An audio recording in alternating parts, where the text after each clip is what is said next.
এখানে আমরা যে কোশ্চেনটা নিয়ে আলোচনা করব সেটা হলো খুবই ইম্পর্টেন্ট কোশ্চেন, যেটা রেডক্স সেক্টরের কোশ্চেন। এখানে রেডক্স রিঅ্যাকশনে ব্যালেন্স করতে দেওয়া আছে। এই ব্যালেন্স করার পর এখানে কোফিসিয়েন্ট গুলো জানতে চেয়েছে, এ বি সি কোফিসিয়েন্ট গুলো জানতে চেয়েছে। তো আমরা রেডক্স রিঅ্যাকশন ব্যালেন্স কিভাবে করি? দুটো উপায়ে রেডক্স রিঅ্যাকশনে ব্যালেন্স করা হয়। একটা হচ্ছে আয়ন ইলেকট্রন মেথড, একটা হচ্ছে অক্সিডেশন নাম্বার মেথড। এই দুটির মধ্যে অক্সিডেশন নাম্বার মেথডটা খুবই সহজ, যেটা আমরা খুব সহজেই তাড়াতাড়ি ভাবে আমরা রেডক্স রিঅ্যাকশনে ব্যালেন্স করতে পারি। তো কিভাবে আমরা দেখি।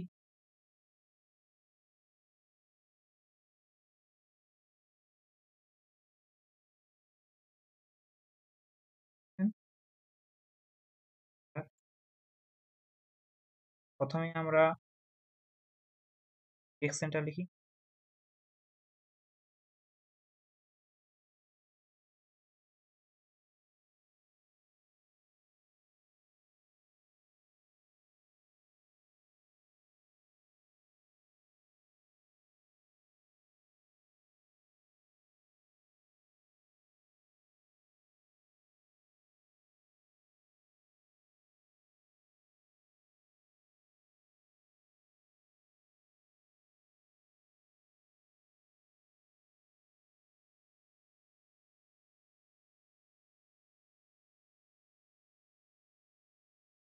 তো এখানে আমাদের কোথায় অক্সিডেশন হচ্ছে কোথায় রিডাকশন হচ্ছে আগে দেখতে হবে। এখানে ক্রোমিয়ামের অক্সিডেশন স্টেট কত? ক্রোমিয়ামের অক্সিডেশন স্টেট কিভাবে বার করবো? 2 × x প্লাস 2।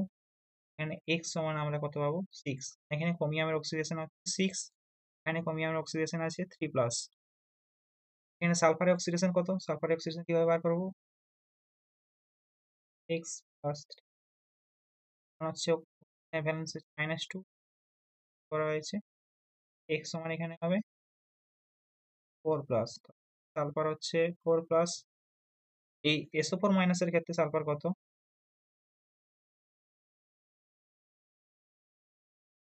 এখানে সালফার হচ্ছে 6+। হচ্ছে প্লাস, তাহলে কোনটা আমাদের অক্সিডেশন হচ্ছে কোনটা রিডাকশন হচ্ছে? এটা রিডাকশন হচ্ছে। অক্সিডেশন নাম্বার চেঞ্জ কত হচ্ছে? Change in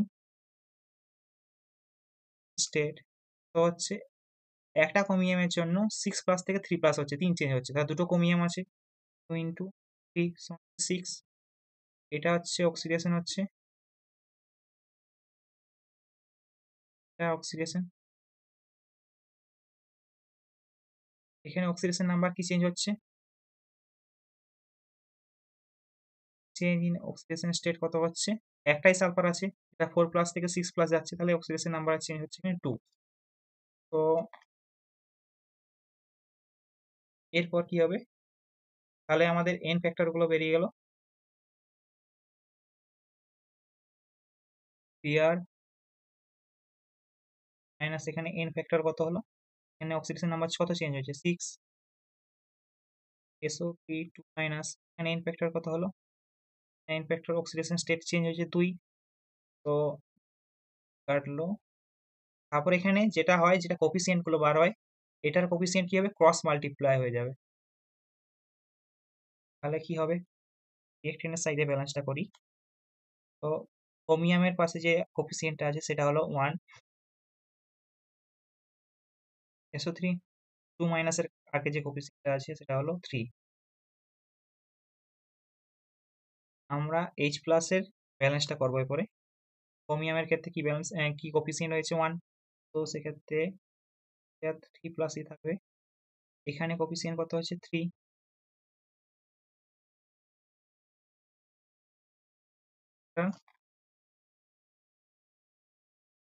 H+।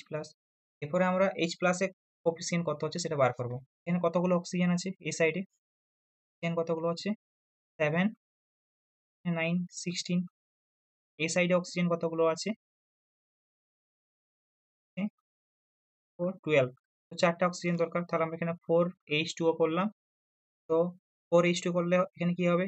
8H+, তাহলে এখানে 8H+ রাখবে। তো আমাদের কোফিসিয়েন্ট গুলো বেরিয়ে গেল। A সমান 1, 1, 3, 3 সমান 8।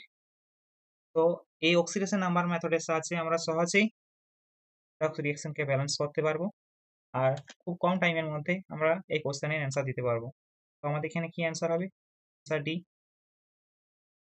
ভিডিওটি ভালো লাগলে অবশ্যই লাইক করবে, চ্যানেলটিকে সাবস্ক্রাইব করবে। Thank you.